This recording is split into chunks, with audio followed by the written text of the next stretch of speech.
सभी सुंदर साथ को कोटान कोट प्रेम प्रणाम। सुंदर साथ जी, पिछली वीडियो में हमने श्री चिरंतन ग्रंथ का प्रकरण 71 की 11 तक की चौपाई का पाठ पूर्ण किया था।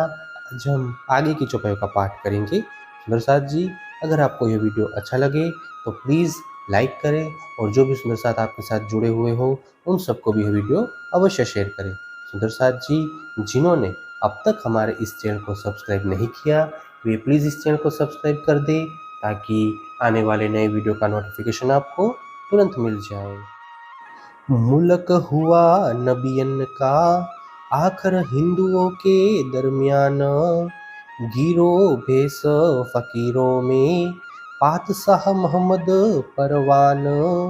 कुरान के कथानुसार अंतिम समय में हिंदुओं का यह देश भारत पैगंबरों का मुल्क कहलाया, जहाँ पर ब्रह्म आत्माओं ने संत वेश धारण किया हुआ है और अंतिम मोहम्मद उनके सम्राट हैं। मायने रज्जू सब इनसे तोरेत देहें जीत, होत पहचान खुदाए की इन गिरों की सोहबत। सभी धर्म ग्रंथों के गूढ़ रहस्य इनके द्वारा स्पष्ट हो गए। तौरेत ग्रंथ यानी मूल संदेश भी कलश के रूप में उन्हें प्राप्त हुआ। इन्हीं ब्रह्म सृष्टि के संपर्क द्वारा संसार के लोगों को पूर्ण ब्रह्म परमात्मा का परिचय प्राप्त होगा। बरसे बयान राहवतनी कही सूरत में ह इस्लाम, गिरे भुने मुरग आसमान से बनी इसराइल पर तमाम। कुरान तथा हदीसों में कहा गया है कि इसराइल के समुदाय पर आपातकाल में आहार के रूप में आकाश से भुने हुए मुर्गों की वर्षा होगी।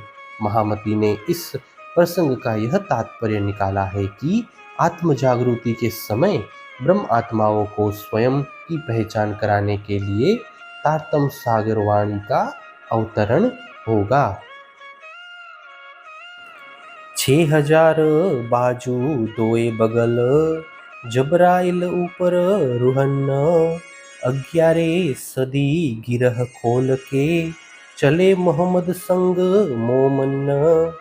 तफसीर हुसैनी में वर्णन किया गया है कि जबरील के दोनों पंखों पर 6,000 आत्माएं बैठकर अपने मूल घर जाएंगी।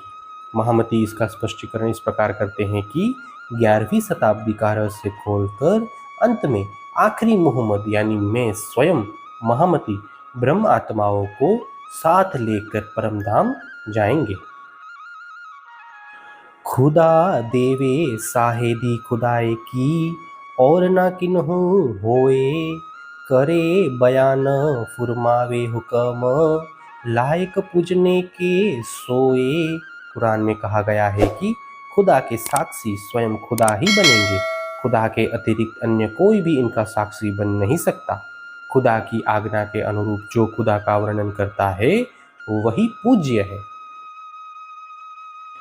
अलफ लाम मीम हरफ एक है, ए भेद ना किन समझाए, सो छीले गए कुरान से, ए भेद जाने एक खुदाए।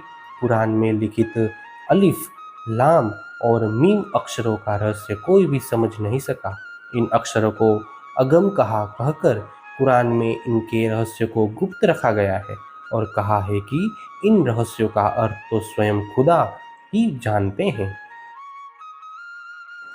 इत हुजत न रही काहू की, तुम देखो एह सुकन, एह किताब मोहम्मद मेहंदी पे जिन रोशन किए मोमन। विचार करने पर यह समझ में आ गया कि इन दिव्य अक्षरों का अर्थ प्रसिद्ध करने का दावा कोई भी व्यक्ति नहीं कर सकता, क्योंकि इन अक्षरों का अर्थ प्रसिद्ध करने का अधिकार अंतिम समय के मोहम्मद इमाम मेहंदी को है, जिन्होंने धाम धनी की आज्ञा पाकर ब्रह्म आत्माओं के लिए ये गूढ़ रहस्य प्रकट किए हैं। कुन्न के रोज की साहेदी देवे एही उम्मत, सो कहे उस वक़्त की, जो ल्यावे एह हुजत।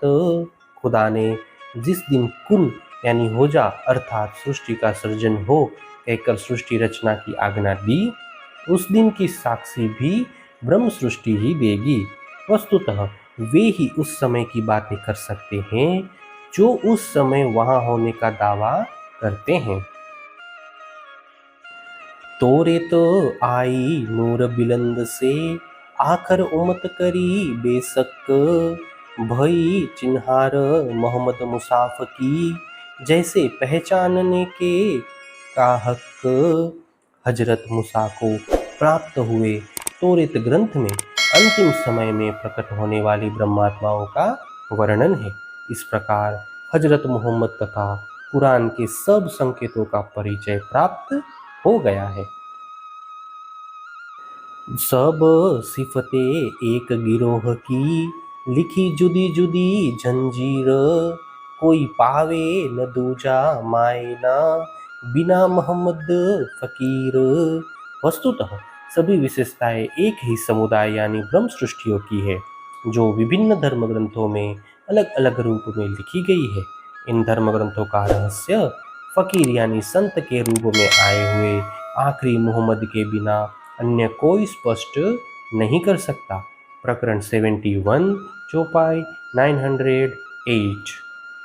हे सुंदर साथ जी, इसी के साथ श्री किरंतन ग्रंथ के प्रकरण 71 पूर्ण होता है।